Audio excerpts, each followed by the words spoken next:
整理一块土出来，为春播做准备了。把土里的白菜都给拔了。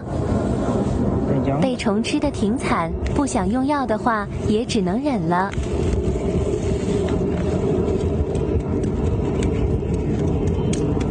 土有一点黏黏糊糊的，需要加一点炭料进去中和一下。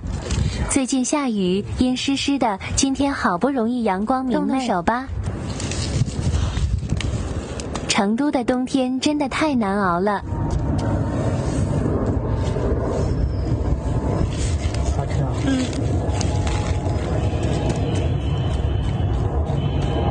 除草。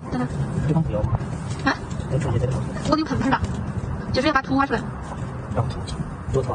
加入米糠，混合到土壤里，撒点炭灰，空一段时间，买点底肥就可以春播了。